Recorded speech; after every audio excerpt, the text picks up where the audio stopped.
Hello. Hello. Hello. We have a gentleman now who's just, he's written a book that I think is quite fascinating. He's a very, very good, fine, facile writer, and he's famous for writing about people.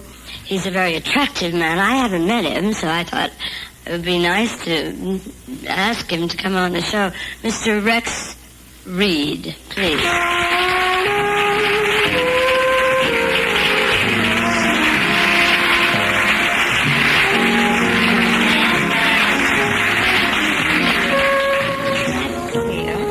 Well, thank you for inviting me here for this evening in Old Hollywood. In Old Hollywood? I must say. So this is what the Irving Thalberg Memorial Building looks like. Oh, my dear. No, it was a little cleaner than this before we came. I hear that you're very famous for just saying terrible things about most people. No, mostly terrible people. Well, but, who do you favor? No, I thought it was very interesting hearing the discussion before about some of the people that you and Van worked with at Metro, because the people that I have written the most favorable Valentines about are all people from that period. I think I really am in the wrong era. I think I am... Like Adlai Stevenson, he was kind of a Renaissance man.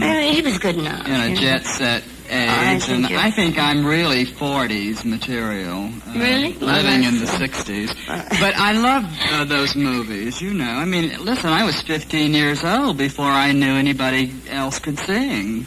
Really? Except Judy Garland. Oh, because we, in the South, we lived in... various towns. My family moved around quite a bit. They worked for an oil company, and I didn't always live in the towns where the good MGM movies played. I usually had to go to another town to catch those on a Sunday and Monday because we got Gloria Jean all week. And comparing Gloria Jean to Judy Garland is like going to Pavillon and ordering a hot dog. Listen, I have a cousin. By the way, before we go any farther with this, I want to... Have you ever said anything mean about me or written anything mean about me because I'm going to read your book? No, I never have. In fact, almost every chance I get, I say nice things about you when I'm writing about other people. Oh, what do you mean? To their chagrin, more often than not. What does this mean? Do you sleep in the nude? That's the name of Mr. Reed's new book, which I think is worth asking about the title. Well, do you sleep in the nude is kind of the age-old interview question that people used to ask back in the days when there were stables of stars at MGM and Paramount and various studios, and there was always a press agent who would protect the star and go along to make sure that nothing outrageous happened. And occasionally, a really gutsy little guy like Sidney Skolsky would get in there and find out whether they slept in pajama bottoms or pajama tops. Yeah. And it's kind of a question that doesn't happen anymore. Nobody asks it now because we've gone into a new age of journalism and everything's very above board. You mean the whole book is about... No, it's a question that... This is a question that I never ask, and the title is kind of a takeoff. And also, they thought if you got some sex into the title, the people would buy it. Well, it's a damn good book. I read it straight through, Rex, without putting it down, yes. I've got to read that. Yes. You sleep in the nude, I'm going to read that. It's an excellent book. You make me nervous, Van. Don't be. Oh. No. Have you got it? There you go. I've already got it. Have you seen this? You go get it. Shall we get Stick around after the show, Moms. Yes, I'm going to be waiting for you. We'll do it. You better not go out the front door and neither the back. I'm going to be at both doors waiting on you. I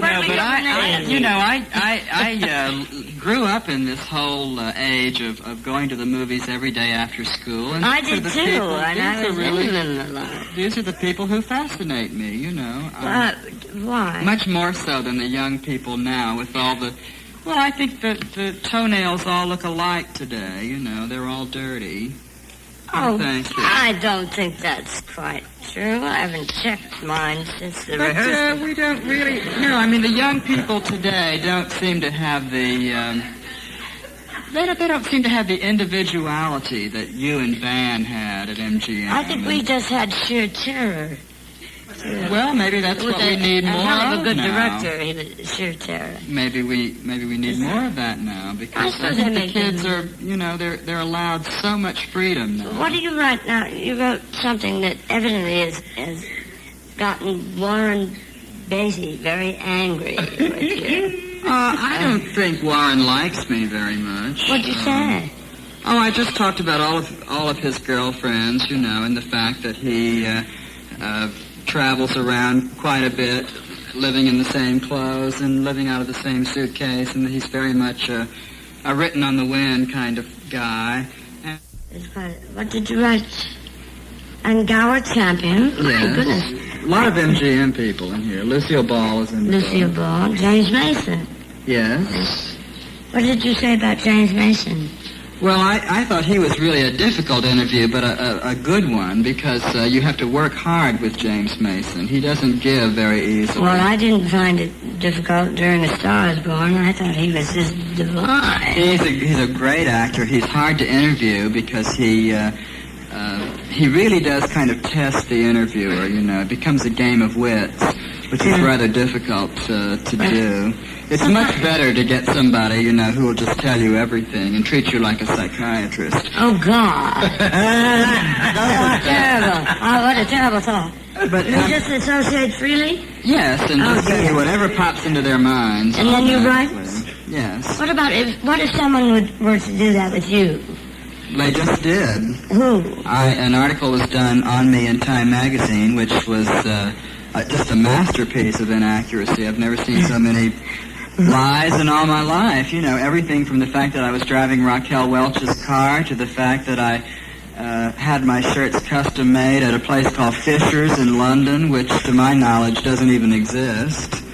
I don't know. I don't have my shirts made.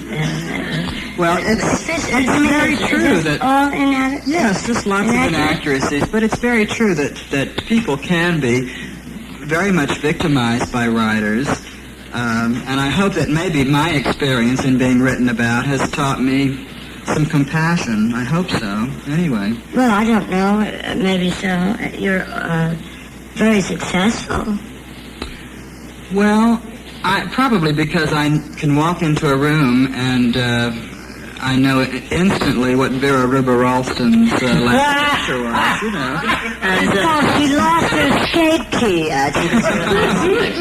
No, but that's true, because I think that most people who are in the habit of being interviewed are accustomed to seeing people who are tired and who have seen it all and who have been everywhere and met everyone, and they're not as interested anymore in the business as I am. They're not fans, in other words.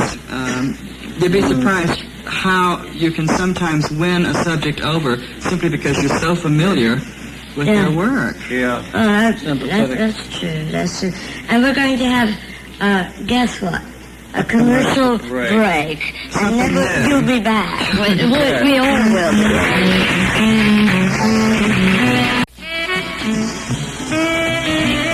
We'll do that. All right, sir. Rex, here we are again. Oh, I like that Rex, tell me, what you have been in Hollywood, I gather. What do you think about it? I've spent quite a great deal of time in Hollywood. Yeah. When I went to Hollywood, of course, I wanted Hollywood to look like A Star Is Born. And the first thing I did was go up to Mulholland Drive and look down, and there was the opening credits, the picture. But that was the end of it, because there ain't no Hollywood anymore. MGM is the great building where Greta Garbo used to check in every morning and punch the time slot. It's now a messenger room for boys, to deliver packages. And it's really, Warner Brothers looks like an airplane hangar. It's all very different out there now. There's no glamour, there's no excitement. Well, it's sort of like the La Brea Tar Pits. Yes, it's all petrified now.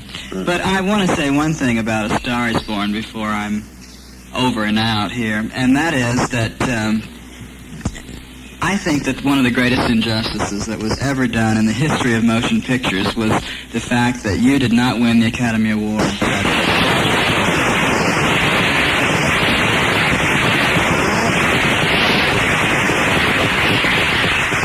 I have a nutty cousin who has made a career out of going all over the world every time that Grace, what's her name, from Philadelphia, that little girl from Philadelphia, every time her picture appears anywhere in the world, he buys up all the copies of the newspaper and he burns them all.